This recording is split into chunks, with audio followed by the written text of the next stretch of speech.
Oke, jadi gimana kita masuk aja ke materinya Mbak ya, ke nomor 16 ya. 16 terakhir. Sekarang berarti kita masuk ke 17. Yep. Ada yang mau ditanya dari yang kemarin? Coba dulu yang kemarin itu yang tiba-tiba kabur, nggak jelas. Ada yang ketiduran, ada yang nggak ditanyain malah diam-diam aja. Entah kayak mana. Ada yang mau ditanya? Coba, coba. Ada yang mau ditanya? Aduh, aku salah ini ngambil ini deh. Ah, bukan ini.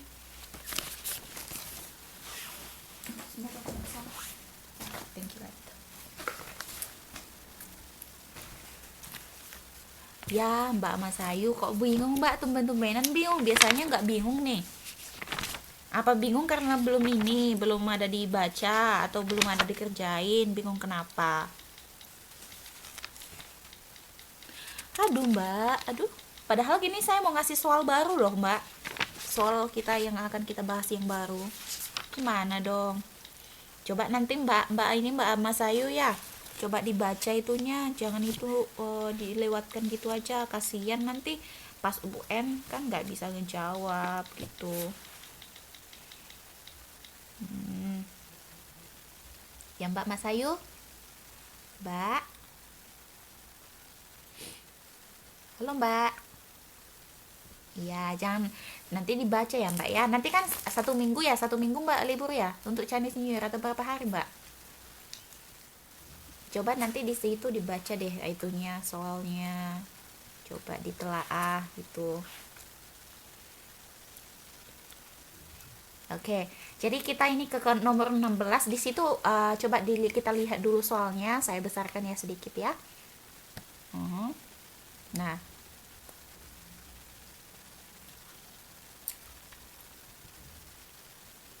oh, enggak sih, enggak libur ya. Nah, ya udah deh kalau ada waktu senggangnya tolong dibaca ya Mbak ya. Soalnya kan bulan 4 kita kan udah UN, ya kan? Tinggal 3 bulan lagi.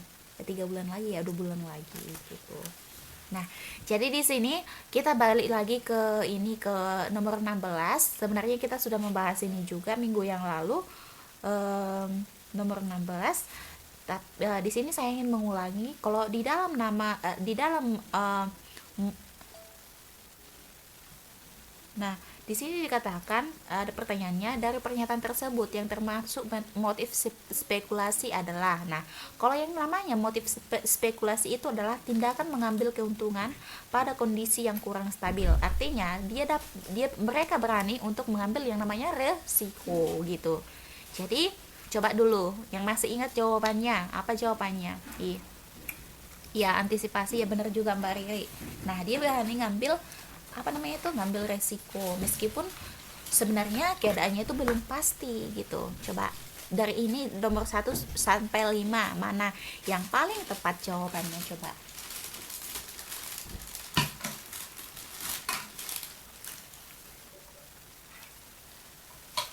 Coba.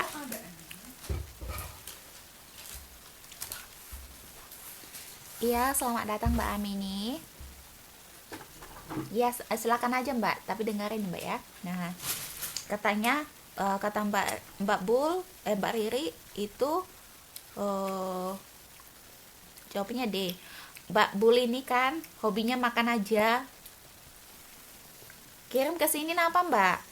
Saya kasih nanti tak kasih nanti alamatnya kirim makanan apa Mbak?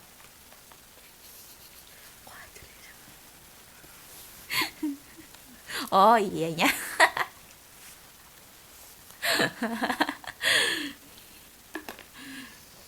Coba.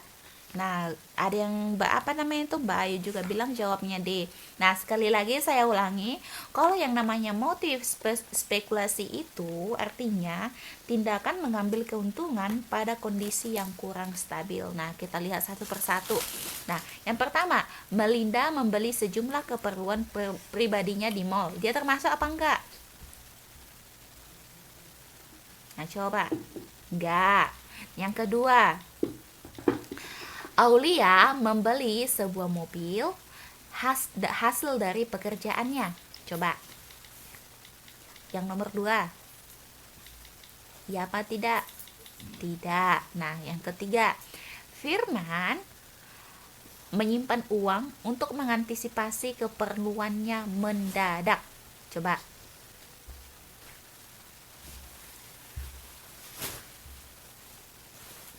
Coba, nomor 3. Firman menyimpan uang untuk mengantisipasi keperluan mendadak.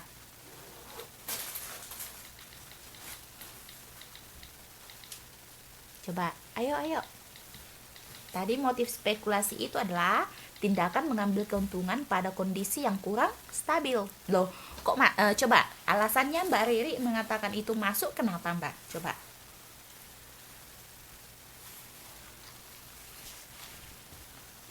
Enggak, loh. Oke, jadi dia tidak termasuk ya, karena dia di sini sekali lagi saya tekankan, yang namanya motif spekulasi itu artinya dia berani mengambil tindakan pada keadaan yang belum tentu gitu. Nah, coba nomor 4, Rahman membeli dolar dengan harapan mendapat keuntungan. Jawabnya iya juga. Itu termasuk ya Mbak ya. Iya. Kemudian Isabel berencana membeli saham yang murah agar dapat mendapat capital gain. Iya. Jadi jawabnya adalah E. Entok. Tuh. Jangan lupa ya. Kalau yang namanya motif spekulasi, silahkan catat tuh yang mau mencatat. Motif spekulasi itu adalah tindakan mengambil keuntungan pada kondisi yang kurang stabil. Sekali lagi, motif spekulasi adalah tindakan mengambil keuntungan pada kondisi yang kurang stabil. Oke, perlu saya ulangi lagi? Coba, perlu saya ulangi lagi?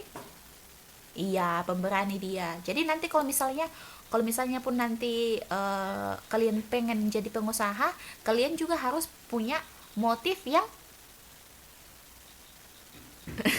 Rahman sama Isabel. Maksudnya gimana, Mbak?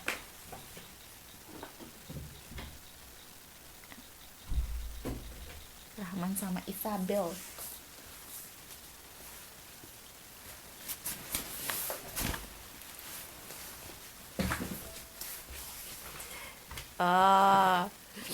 Oh iya ya. Oke. Enggak, Mbak. Oke. Kita lanjut nomor 17 ya. Kemudian nomor 17. Pemerintah mengatasi inflasi dengan menetapkan beberapa kebijakan moneter dan fiskal sebagai berikut. Diulangi sekali lagi motif spekulasinya, Mbak ya. Nah, sekali lagi saya ulangi, motif spekulasi adalah tindakan mengambil keuntungan pada kondisi yang kurang stabil. Sekali lagi, motif spekulasi adalah tindakan mengambil keuntungan pada kondisi yang kurang stabil.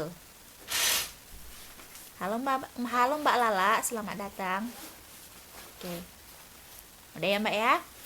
Jadi kemudian nomor 17, pemerintah mengatasi inflasi dengan menerapkan beberapa kebijakan moneter dan fiskal sebagai berikut. Yang pertama ada yang namanya politik diskonto. Yang kedua, menaikkan cash ratio. Yang ketiga, politik pasar terbuka. Yang keempat, menaikkan pajak. Yang kelima, meningkatkan impor. Dan yang keenam, meningkatkan pinjaman. Ya, selamat datang Mbak Lala. Belum telat kok Mbak. Tadi saya juga baru 10 menit ya, 15 menit yang lalu. Nah, kemudian di sini pertanyaannya adalah dari beberapa cara yang diterapkan pemerintah tersebut yang merupakan kebijakan moneter adalah, coba, kebijakan moneter sama fiskal itu apa coba?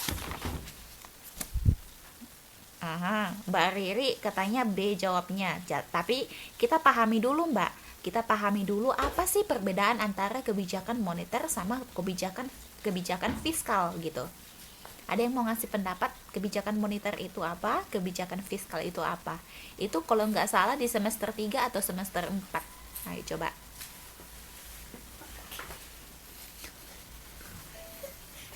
Ayo coba. Kebijakan moneter sama kebijakan fiskal. Ini sangat sering muncul di soal-soal UN. Kebijakan moneter sama fiskal. Ini jangan terkecoh antara perbedaan yang kedua ini karena dia hampir mirip gitu.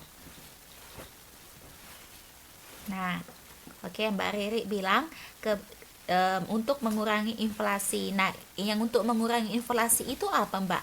Apakah kebijakan moneter atau fiskal? Saya menanyakan pengertian dari kebijakan moneter sama kebijakan fiskal.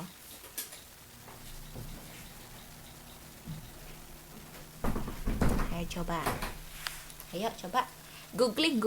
Kalau yang mau googling, tapi googlingnya jangan langsung copy paste ya, tapi baca dulu, terus jelaskan dengan bahasa sendiri gitu.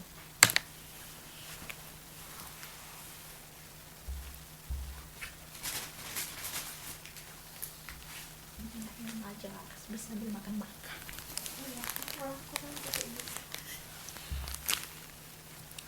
Ayo Mbak, coba.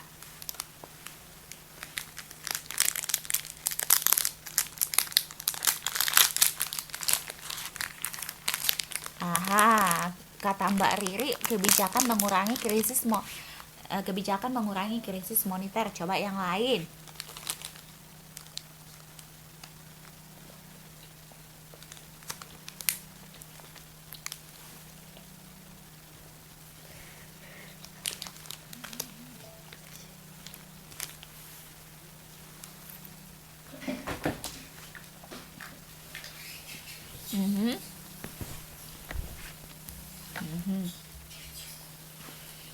Oke, Mbak Lala bilang kebijakan moneter adalah proses mengatur persediaan uang negara untuk mengurangi inflasi.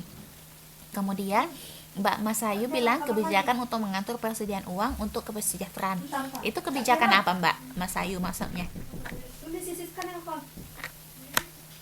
Nah, Mbak Riri ada-ada aja ya.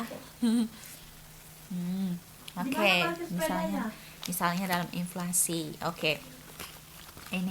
Ini saya kasih pengertian untuk kebijakan moneter sama kebijakan fiskal ya. Nah, silahkan dicatat yang mau dicatat. Ini. Kebijakan moneter adalah proses mengatur persediaan uang sebuah negara untuk mencapai tujuan tertentu. Sekali lagi, kebijakan moneter adalah proses mengatur persediaan uang sebuah negara untuk mencapai tujuan tertentu. Contoh, menahan laju inflasi. Sekali lagi, kebijakan moneter adalah proses mengatur persediaan uang sebuah negara untuk mencapai tujuan tertentu. Contoh, menahan laju inflasi. Kemudian, kebijakan fiskal itu apa? Coba, kebijakan fiskal. Kebijakan fiskal, ayo coba. Metalik, hitam abu-abu. Hitam metalik. Ada keranjangnya ya. Pokoknya yang paling banyak sepeda di situ.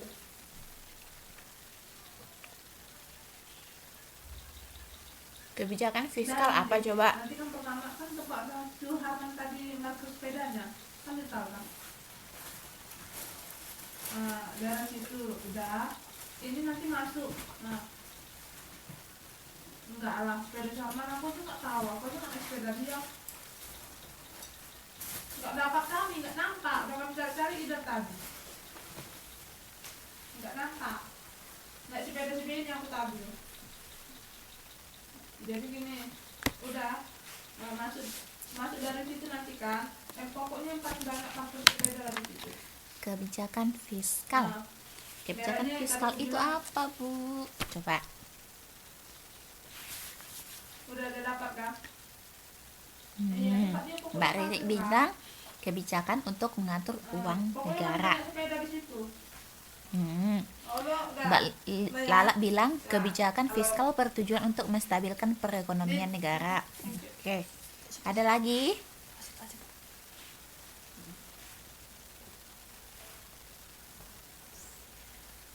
Ayo, ada lagi enggak? Habis. Dulu apa, Pak? Ayo, ada lagi enggak? Mochi, mochi. OMG, what mochi? Weekend saja.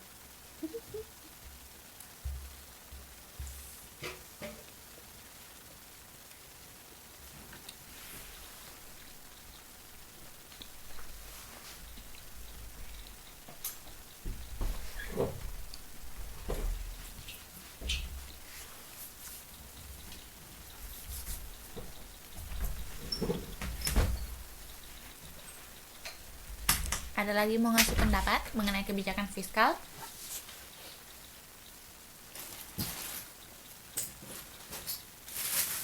Nah, silahkan dicatat. Nah, kebijakan fiskal, silahkan dicatat ya. Kebijakan fiskal adalah kebijakan untuk mengarahkan ekonomi suatu negara melalui pengeluaran dan pendapatan, yaitu seperti pajak pemerintah gitu. Sekali lagi, kebijakan fiskal adalah kebijakan untuk mengarahkan ekonomi suatu negara melalui pengeluaran dan pendapatan pemerintah. Contohnya apa? Pajak, seperti pajak gitu. Nah, ada yang mau ditanya? Nah, sekali lagi, kebijakan fiskal adalah kebijakan untuk mengarahkan ekonomi suatu negara melalui pengeluaran dan pendapatan pemerintah seperti pajak. Tuh. Jadi, biasanya instrumen utama atau alat utama di dalam kebijakan fiskal itu adalah pajak dan pengeluaran pemerintah gitu. Diulangi lagi, sekali lagi. Perlu?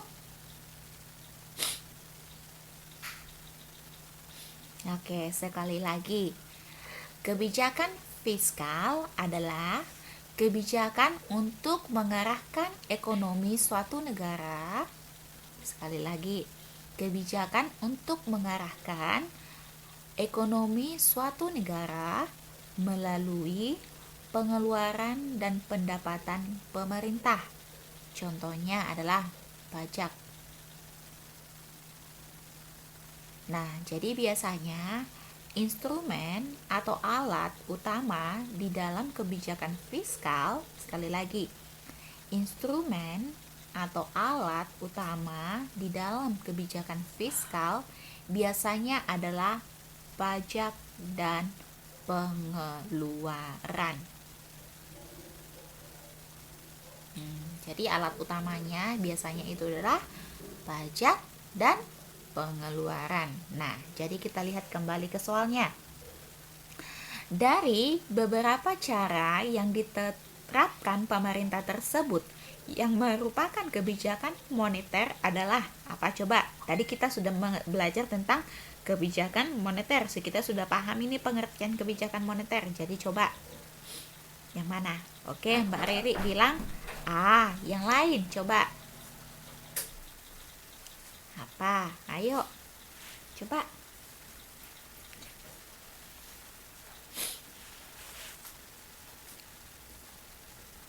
Coba yang lain.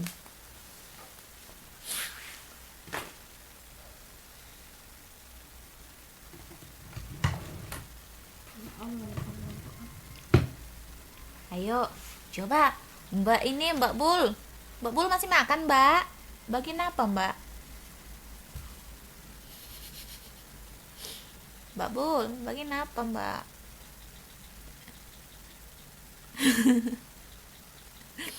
Oke, Mbak Santi juga bilang yang lain coba. Mbak Bul bilang jawabnya apa, Mbak?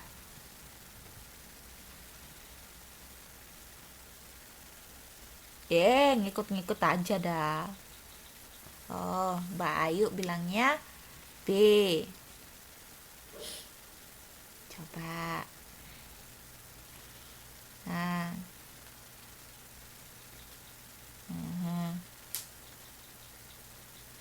Mhm. Oke, A. Mhm. Coba. Nah, saya mau tanya nih, politik diskonto itu apa?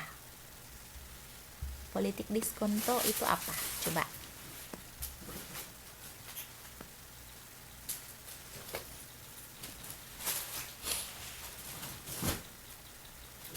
Nah, katanya benar kata Mbak Riri, pengurangan jumlah uang yang beredar. Nah, coba.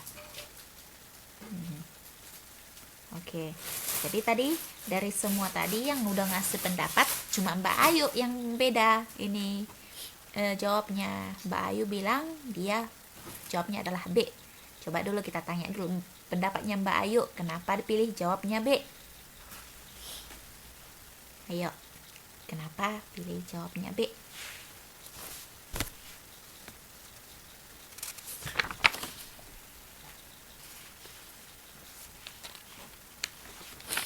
Nah,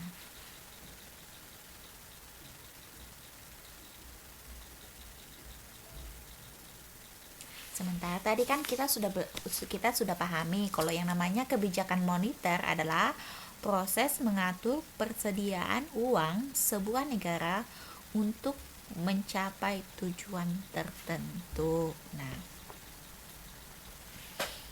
mengatur ini loh Mbak, kebijakan moneter adalah untuk mengatur persediaan uang sebuah negara untuk mencapai tujuan tertentu. Contohnya adalah menahan laju inflasi, berarti mengurangi apa namanya itu, uang yang bagaimana. Nah, coba uang yang beredar benar sekali. Jadi jawabnya adalah yang paling tepat adalah teneneneng.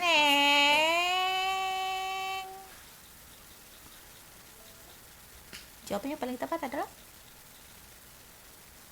jawabnya yang paling tepat adalah A, yang Mbak Ayu ya. Nah, benar sekali tadi pendapatnya Mbak Riri itu.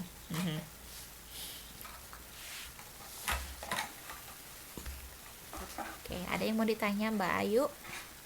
Coba.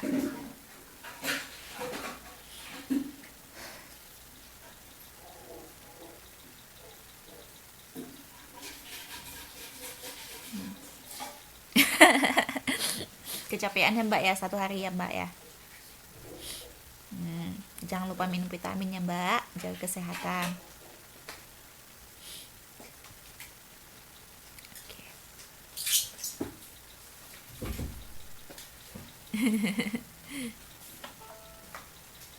Coklat Valentine. Mbak Buli ini lah.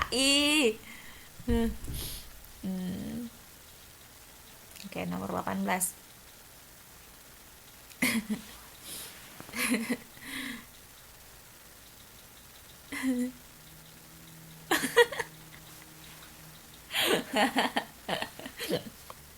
Oke. Kembali ke laptop. Oke.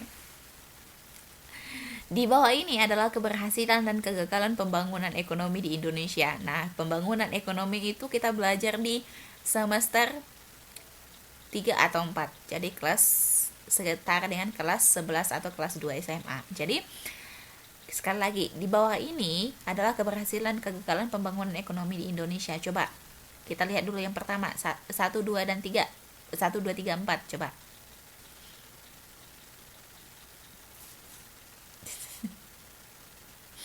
D. Oke. Mbak Riri bilang D. Ayo coba baca dulu sekali lagi. Selesainya Mbak jam 23.15.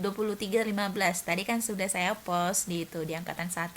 Jadi kita ini waktunya karena kemarin kan ada waktu-waktu ini kelas-kelas yang enggak masuk gitu kan. Jadi ini diapain, dipadatkan sampai jam 23.15 gitu.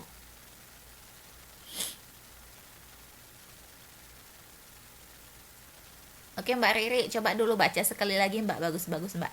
Nah, sekali lagi, di bawah ini adalah keberhasilan dan kegagalan pembangunan ekonomi di Indonesia. Yang pertama itu, tingkat inflasi yang masih cukup tinggi sangat dirasakan oleh masyarakat kelas bawah, terutama untuk memenuhi kebutuhan 9 bahan pokok atau sembako.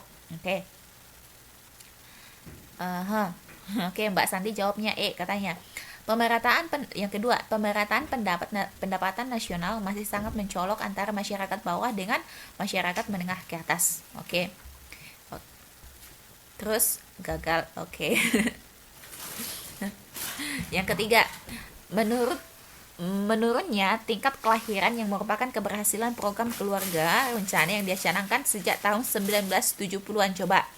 Menurunnya tingkat kelahiran yang merupakan keberhasilan program keluarga berencana yang dicanangkan sejak tahun 1970-an. Alasannya kenapa, Mbak? Coba dulu Mbak Riri.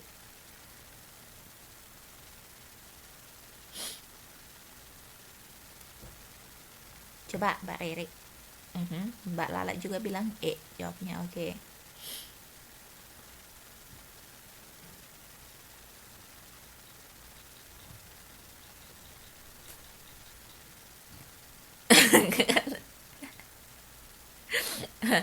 Program ya, tapi kan keberhasilan yang kita bisa lihat sekarang loh Mbak Riri. Aduh Mbak Riri.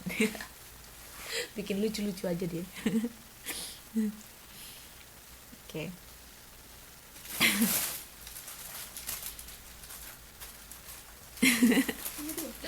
Oke, yang nomor 4. Nomor 4 kita lihat. Jadi nomor 3 ini berhasil ya Mbak ya, bukan ini ya. Kemudian nomor 4. Meskipun bertahun-tahun Mbak, tapi kan itunya kan hasilnya kita kan sudah bisa lihat sekarang Mbak. Meskipun butuh proses yang panjang, tapi kan kita udah bisa melihat gitu. Jadi program KB-nya itu yang dicanangkan sejak tahun 1970 itu berhasil gitu.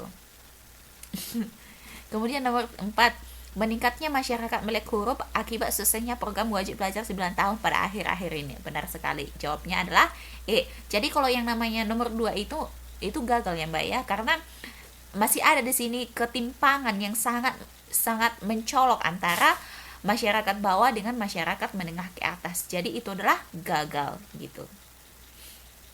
Jadi itu gagal ya Mbak. Nomor 2 itu termasuk gagal. Karena saat-saat ini pun kita masih bisa melihat bahwa perbedaan antara pendapatan dari masyarakat yang bawah dengan masyarakat yang menengah ke atas itu masih sangat mencolok gitu. Jadi makanya itu nomor 2 itu adalah gagal. Jadi jawab yang paling benar itu adalah nomor 3 dan nomor 4. Tuh. Yang benar Mbak Santi sama Mbak apa tadi? Mbak apa tadi? Yang benar tadi.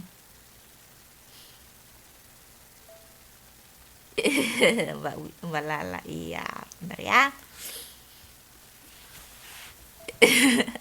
Alah, barusan karena udah dibilang tadi makanya ikut Mbak Bul.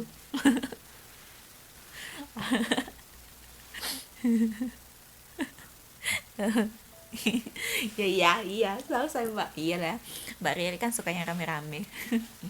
Oke, kita kembali ke nomor 19. Sudah 2 tahun ini daya beli masyarakat menurun disebabkan banyaknya pengangguran di daerah tersebut. Hal ini merupakan dampak pengangguran dari segi 1. Ekonomi, sosial, budaya, individu dan masyarakat. Jawabnya adalah coba. Ya, jawabnya adalah jawabnya adalah A. Sorry ya. Jawabnya adalah A. Jadi pengangguran jadi jawabnya adalah pengangguran dari pengangguran dari nomor 19 itu, pengangguran itu dapat dilihat dari segi ekonominya. 20 pas. Oke. 20 pas. Maksudnya 20 pas apa, Mbak? Aduh.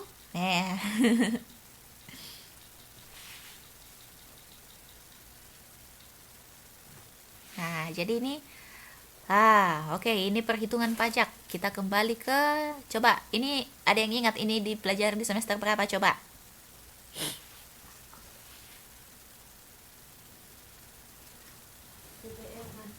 Ayo. Gak tahu. Oke. Oke. Jadi silahkan ditengok ke sini ya, Mbak ya. Silahkan di Oke. Jadi ini saya jelaskan di ini ya. Perhatikan di sini. Soalnya bisa dilihat-lihat, dipindah-pindah sama mbak-mbak kan. Saya ini pakai whiteboardnya, kalian bisa lihat soalnya nggak mbak? Bisa. Oke. Loh, kan bisa di mbak-mbak pindah, nggak bisa mbak ya pindah-pindah sendiri ya mbak ya. Biar saya ini jelaskan, ini pakai ini aja. Nomor ini nomor 20, nomor 20. Nggak bisa. Masa sih? Nah, bisa digeser katanya. Ada yang bawa ya dibuang. Ayo. Mbak Bul nih. Wah, malas gerak ini kayaknya.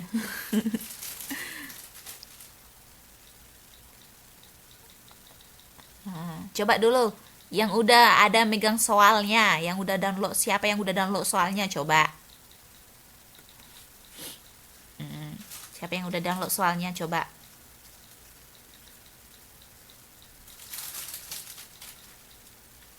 Nah. Itulah kan, tiba giliran kayak gini kan, banyak alasan. Nggak bisa dibolak-balik katanya gitu. Padahal dari kemarin-kemarin udah dikasih soalnya, nggak yang di download. Di situ saya merasa sedih. Gimana sih? Gurunya tadi kali.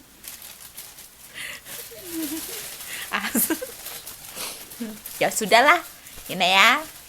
Oke, yang punya soalnya. Yang punya soalnya, kalau saya tanya jawab ya. Mana sini? Oke. Maaf ya Bu Guru ganggu. Oke. Nomor 20, nomor 20, nomor 20. Jangan ada yang naiknya lagi ya, nanti. Nah, jadi kalau dari nomor 20 ini saya bacakan soalnya. Nah, Bapak Rahmat menempati rumah. Nah, dengan luas tanah 200 meter 200 meter persegi. Lalu belum dijawab Mbak Riri inilah. Ih.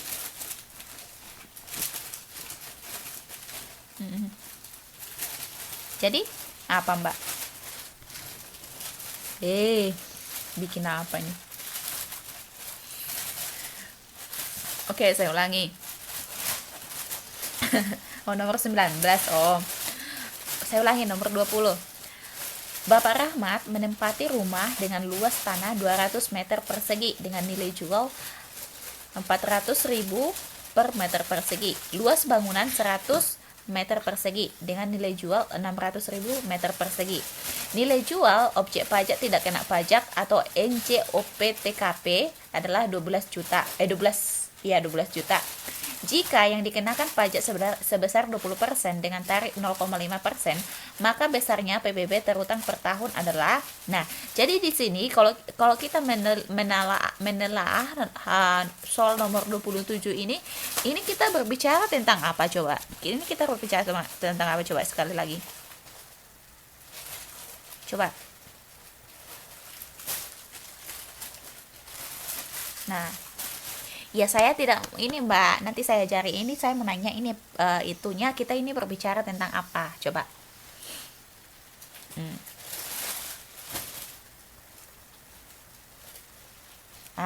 Jadi di sini kita berbicara tentang PBB atau pajak bumi dan bangunan. Sekali lagi, nomor 20 ini kita berbicara tentang PBB, bukan Perserikatan Bangsa-Bangsa ya Mbak ya, tapi pajak bumi dan bangunan. Nah, di dalam menghitung pajak bumi dan bangunan ini, kita akan memisahkan antara pajak bumi atau tanah dengan pajak bangunan. Nah, jadi dari soal tersebut, maka kita dapat menghitung NJOP.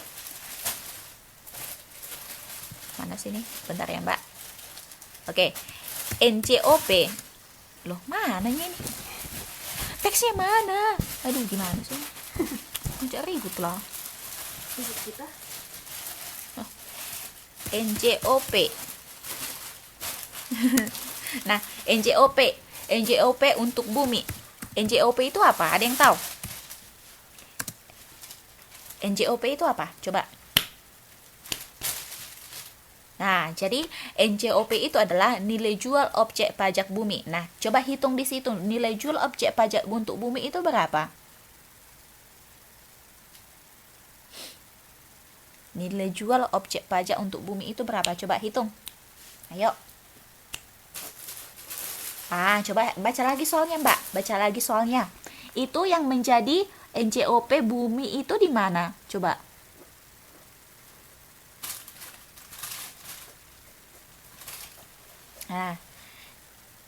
Nah, jadi gini Mbak. Nah, tadi kan coba kita baca lagi soalnya. Bapak Rahmat menempati rumah dengan luas tanah. Jadi NJOP di sini adalah tanahnya seluas 200 meter persegi. Sekali lagi. Jadi NJOP untuk bumi adalah luas tanah yang 200 meter persegi tersebut. Nah, dengan nilai jual Rp400.000 per meter persegi. Berarti berapa coba NJOP-nya? Nilai jual objek pajaknya. Coba hitung dulu, Mbak. Nah, coba. Nah, coba. Ini kan tadi kan, masa itu aja Mbak nggak bisa ngitung sih? Ini, coba. Di sini katanya luas tanahnya itu adalah 200 meter persegi. Tangkap? Luas tanahnya itu adalah 200 meter persegi. Sementara nilai jual per meter perseginya itu adalah Rp400.000. Jadi NJOP-nya berapa coba? NJOP-nya berapa?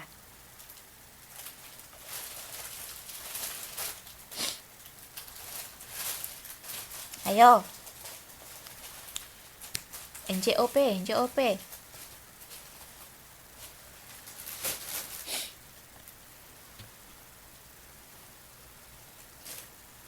Mbak Santi, Mbak Ayu, Mbak Bul, 80 juta. Ya. Oke, Mbak Mas Ayu bilang 80 juta. Mbak Riri, berapa Mbak? Sama Mbak Lala, coba.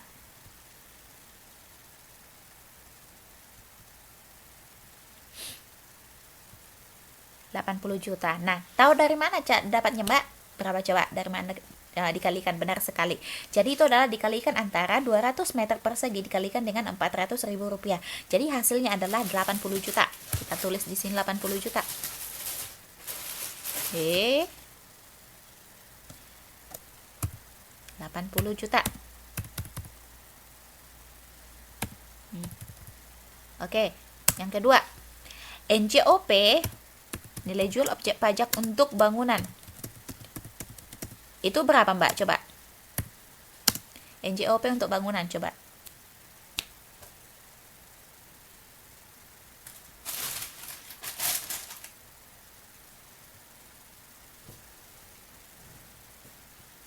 Apa?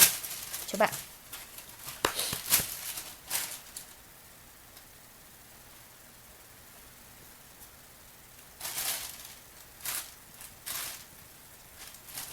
Rp60 juta. Ya, benar sekali, 60 juta. Nah, sehingga total NJOP adalah senilai 140 juta rupiah. Nah, kemudian ada yang namanya peraturan untuk menghitung nilai jual kena pajak itu adalah, ada rumusnya, nilai jual objek pajak dikurang dengan nilai jual objek pajak tak kena pajak.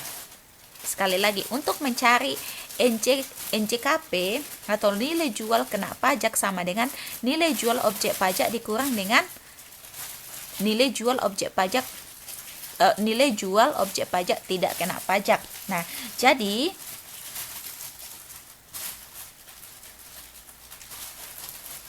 tapi ini nggak penting untuk kita perhatikan di sini.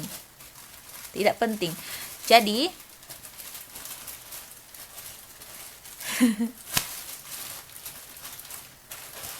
Oke. Jadi kemudian kita akan menghitung namanya pajak bumi dan bangunan terutang.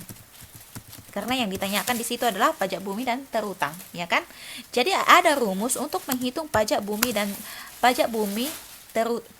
dan bangunan untuk terutang adalah tarifnya dikalikan dengan NJKP atau nilai jual kena pajak, ya kan? Nilai jual kena pajak. Nah, jadi untuk menghitungnya pajak PBB terutangnya itu adalah sama dengan. Nah, tadi tarifnya berapa dibilang coba? Tarifnya berapa?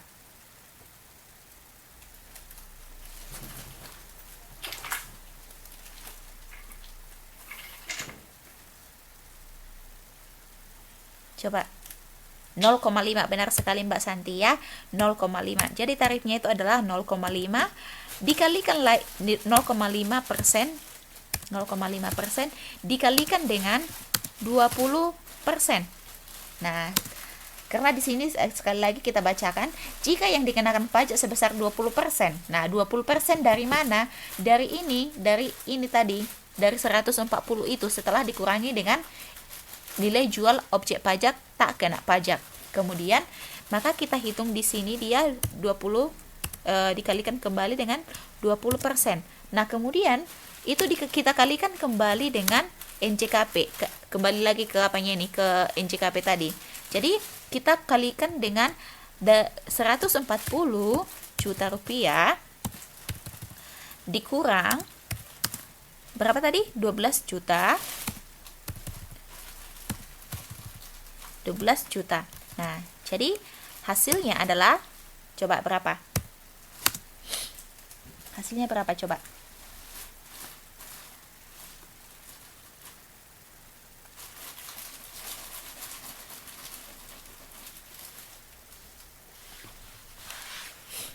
Coba hitung.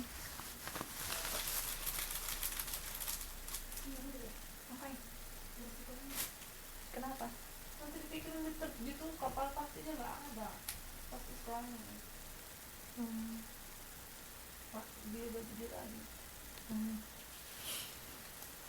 Coba hitung berapa hasilnya.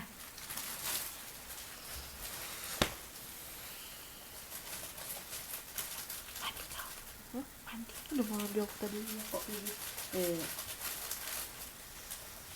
Mbak Santi, Mbak Ayu, berapa hasilnya Mbak Bul?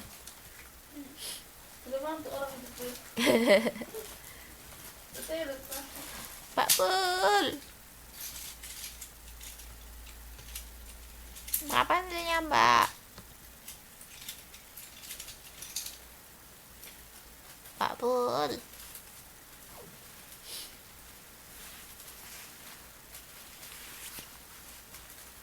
Coba hitung berapa hasilnya.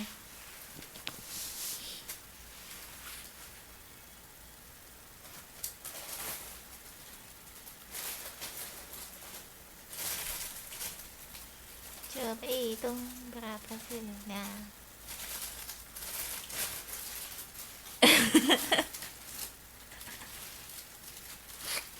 Masa dibilangnya jangan memilih aku. Oke, jawabnya adalah 128 juta rupiah. Yap, benar sekali Mbak ya. Jadi jawabnya adalah 128 juta rupiah. Nah, ada yang mau mencatat ini? Kalau ada yang mau mencatat silahkan.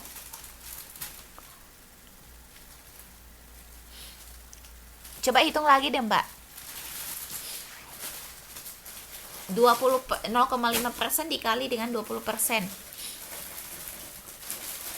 Oh iya, sorry Mbak. Maaf ya Mbak ya. Aduh, jangan ngamuk dong Mbak. Oke, saya tak hapus. Maaf. Dah. Yes, senang kali Mbak ini Mbak Bul inilah. Is.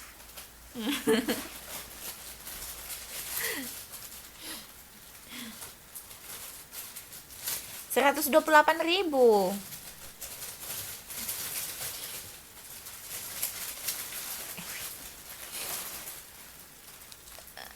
Coba. Aduh, kalkulatorku.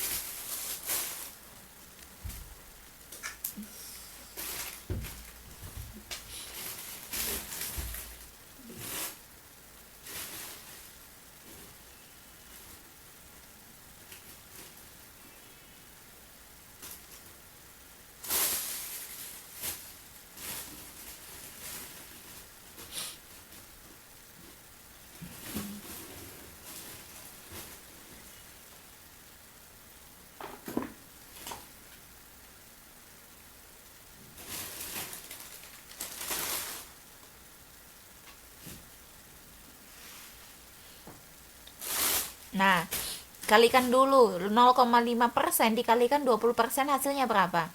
Biasakan untuk mengalikan yang di luar kurung dulu. Coba. 0,5% dikalikan dengan 20% berapa? 0,5% kali 20 adalah berapa?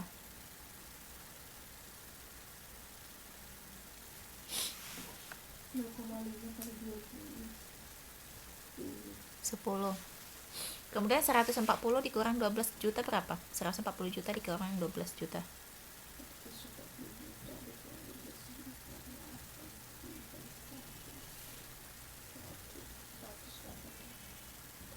128 juta. Nah, 10% dari 128 juta berapa? 128.000. Jadi 0,5% dikali 20% itu adalah 10%, kemudian dikalikan dengan 128 juta, maka dapat hasilnya 128.000. 128.000 Mbak, bukan yang E kan 1.280.000. Jadi jawabnya adalah A.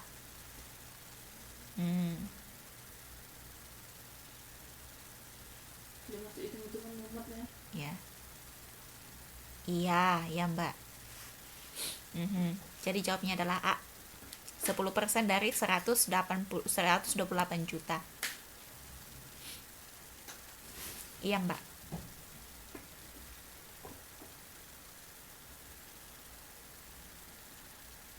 0,5% dulu Mbak. 0,5%. Gini deh Mbak. Mau di ini kan deh.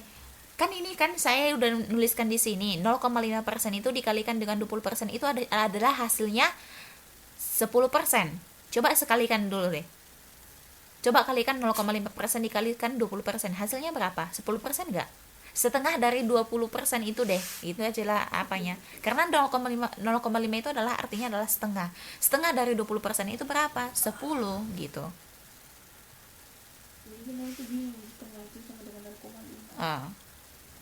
Coba bingungnya di mana sih? Saya pengen tahu nih.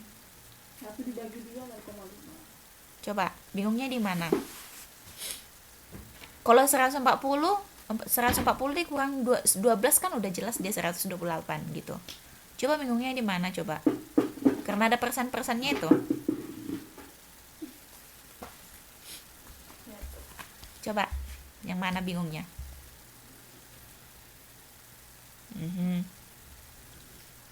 Coba dulu Mbak Santi sama ini deh Mbak Riri, bingungnya di mana Mbak?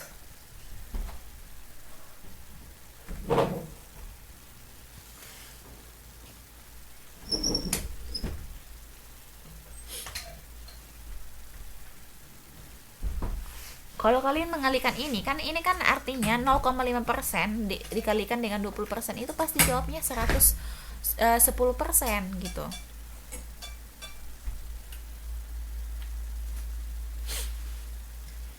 .5 itu artinya setengah dari 120 itu adalah 10% gitu. Atau kalian ini ya, aku mikirnya seperti ini, mungkin kalian membaginya gitu kan, 0,5 dibagi 100, kemudian kalian kalikan lagi 20 dibagikan 100 gitu ya Mbak ya, gitu yang ngitungnya ya tadi ya. Coba kalau ngitungnya seperti itu memang apa Mbak, berarti salah gitu. Itu coba deh gini deh, coba orang ini jawabnya 0,01. Iya, dikalikan orang itu persennya juga. Persennya itu nggak dikalikan Mbak, nggak usah dikalikan persennya itu, karena kan antara ini kan istilahkanlah ini untuk 0,5 itu katakanlah A, untuk 20 itu adalah katakanlah B. Mereka berdua kan sama-sama memiliki persentase, ngapain dikalikan juga persentasenya gitu? Hah? Ada yang tutup. Siapa? Itu nggak usah dikalikan persentasenya Mbak, karena mereka sejenis gitu. Kalau mereka itu sejenis, jadi nggak perlu dikalikan. Tapi terkecuali dia tadi ada yang nggak sejenis, barulah kita pakai dia persentasenya gitu. Kalau kalian kalikan juga dengan persentasenya itu, ya secara otomatis pasti dapatnya 0,001 gitu. Tapi kan karena dia sejenis, jadi nggak perlu dikalikan. Jadi 0,5 dikali 20 itu aja toh, gitu aja. Oke? Paham ya? Jangan salah. Kalau dia sejenis nggak usah dikalikan persentasenya gitu. Oke? Oke ya. Jadi jadi itu dulu untuk hari ini. Nanti untuk hari berikutnya kita akan masuk ke nomor 21, dan mulai dari situ kita akan belajar membahas akuntansinya. Ke belakang. Nah, bingungnya kenapa Mbak? Coba. Kenapa bingung Mbak Santi? Coba.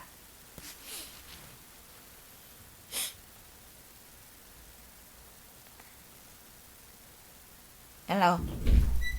Nah,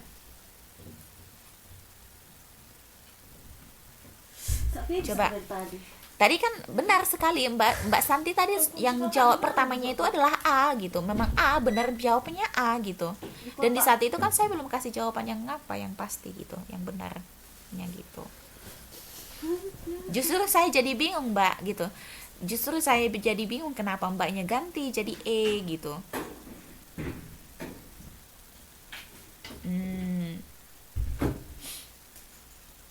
Jadi ngitungnya gimana coba?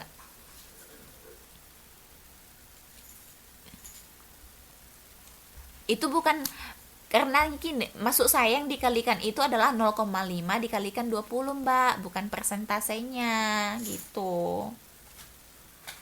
Karena mereka kan sejenis Mbak, jadi nggak perlu dikalikan yang sama-sama gitu.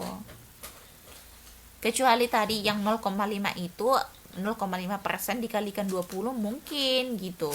Jadi Mbak harus mengalihkan juga dengan persentasenya. Tapi di sini kan posisinya mereka sama, sejenis gitu.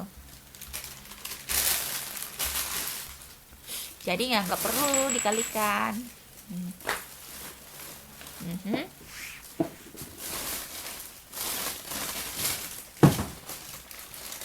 Nah.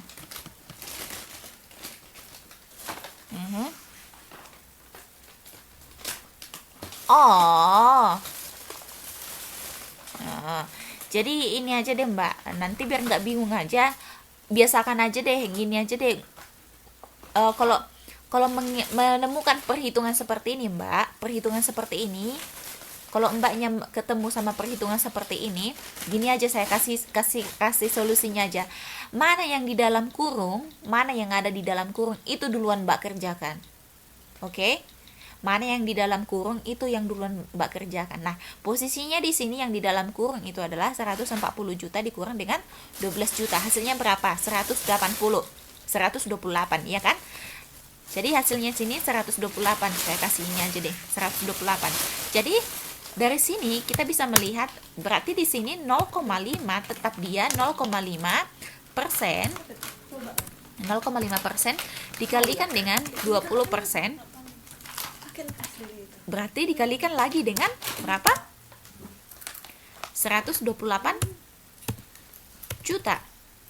Karena pengurangan dari mana tadi? 140 dikurang dengan 12 juta. Nah, jadi kalau sudah ada ketemu dengan seperti ini, Mbak, dengan keadaan seperti ini, mereka udah sama-sama, udah sama dia mereka semua. Jadi kita tinggal mengerjakan dari yang depan dulu, Mbak. Kita sudah menyelesaikan yang di dalam kurung. Jadi kan hasilnya sudah kita dapat. Kemudian kita hanya tinggal mengerjakan mulai yang di depan sampai ke belakang gitu.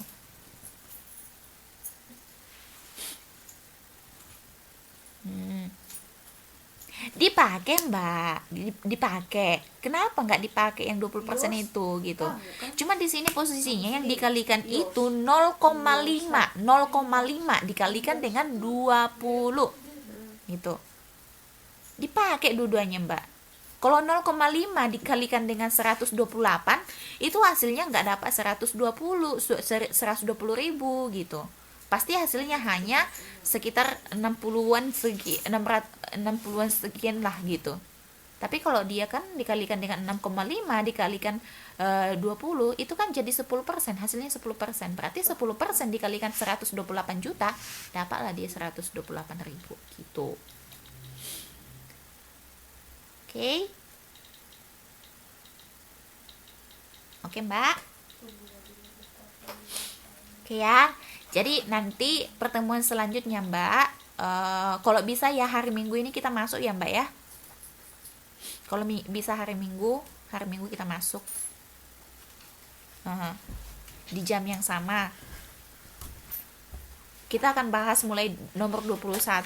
Kalau bisa kita selesaikan deh ini semuanya Mbak boleh nih banyak kali cakapnya dah. Kangen ketanya, kalau kangen datang ke channel Mbak.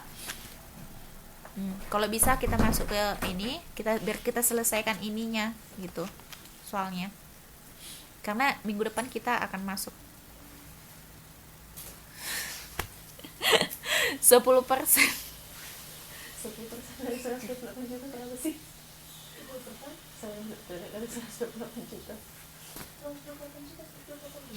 1.280.000. Iyalah.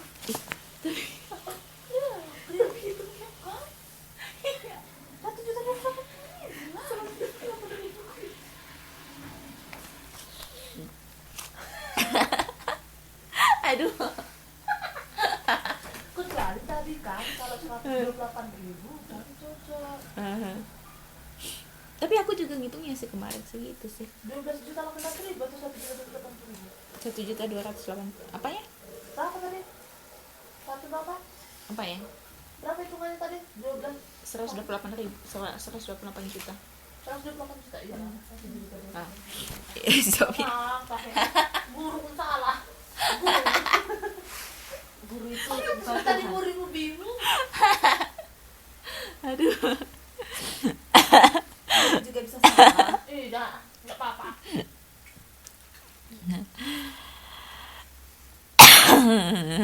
Enggak. Oke. Tunggu. Ada yang bilang 1 juta doang. Iya. Benar ya? Iya, tunggu ya. 10% dari 128 juta.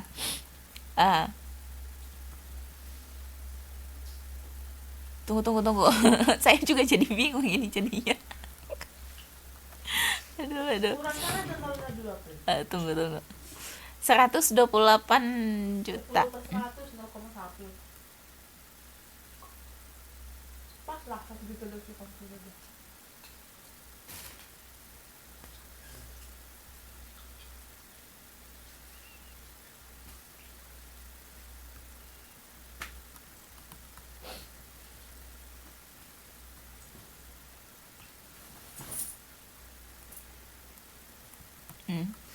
Karya. Pema jawab Pema.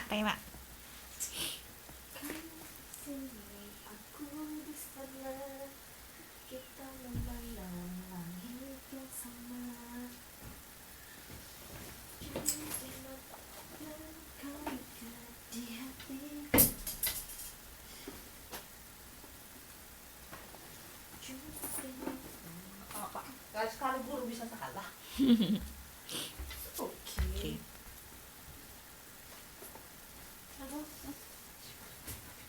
Lantak-lantakan kalau lantak.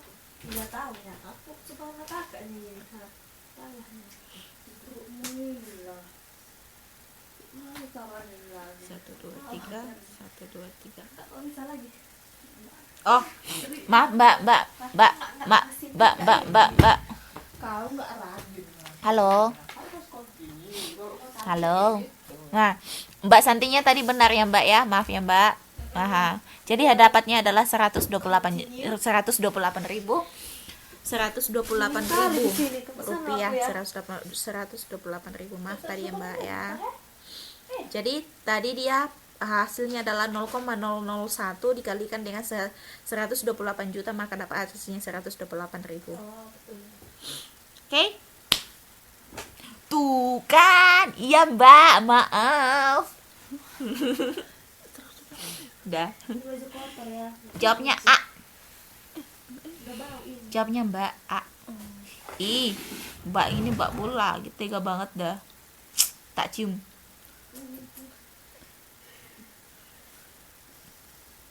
Bukan, jawabnya A, bukan E.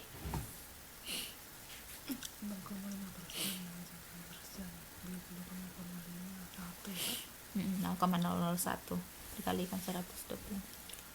Itu kan. A, bukan E. Aku juga ngitungnya kemarin 128.000 tapi 0,5 kali 2 itu berapa? 1. 0,001 dikalikan 0,01 0,5 kali 20 kan 1. 10. 0 tunggu 0,5 bagi 100 sama dengan 0,005 dikalikan Kali 0,2 0,02. 0,2 20%. 0,1.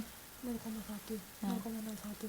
Nah. Kalikan 128.000 matikan 128 juta 128.000. 128.000. Eh. Oke.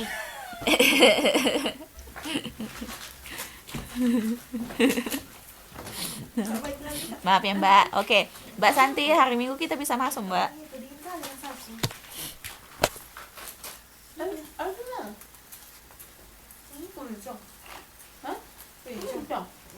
Ya, hari Minggu kita masuk ya Mbak ya.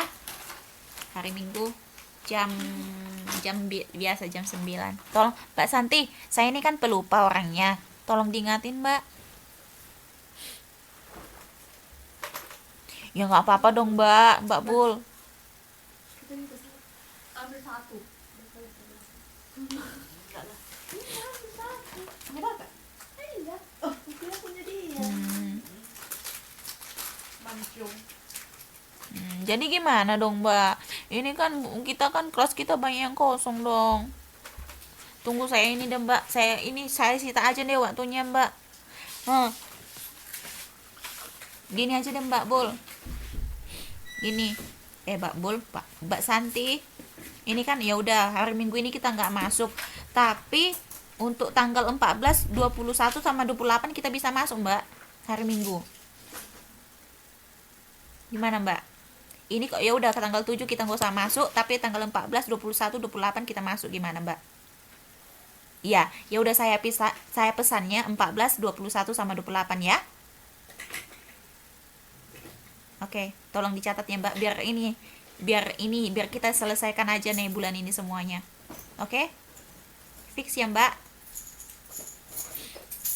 14, 21, 28. Ya udah minggu depan tanggal 7 biar nggak usah masuk. Oke.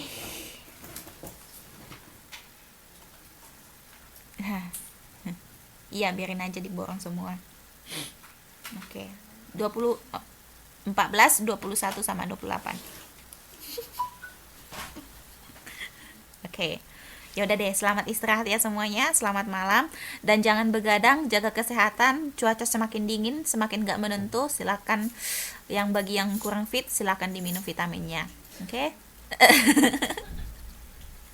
Mbak Bul, awas ya Mbak Bul ya. Oke, terima kasih semuanya, selamat beristirahat.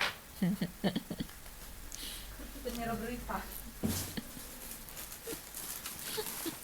Akhirnya aku beli tisu. Tahu aku. Iya, aku tahu. Aku kena jong kali itu. Kalau aku bilang tadi kan, yang kemarin kan nggak tahu kan. Aku kan ada tisu itu cuma ini aku nampak. Mbak Bul inilah. Ih, ngeselin banget sih. Aku aja kena jong. Ada nggak kali ini? Tapi satu kota sih serang.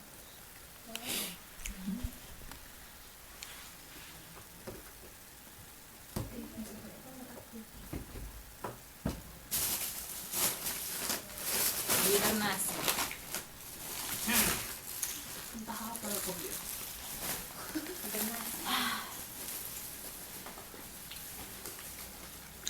Aku di sini dan aku mencolok di mana? Oh di sana. Dan colokan itu.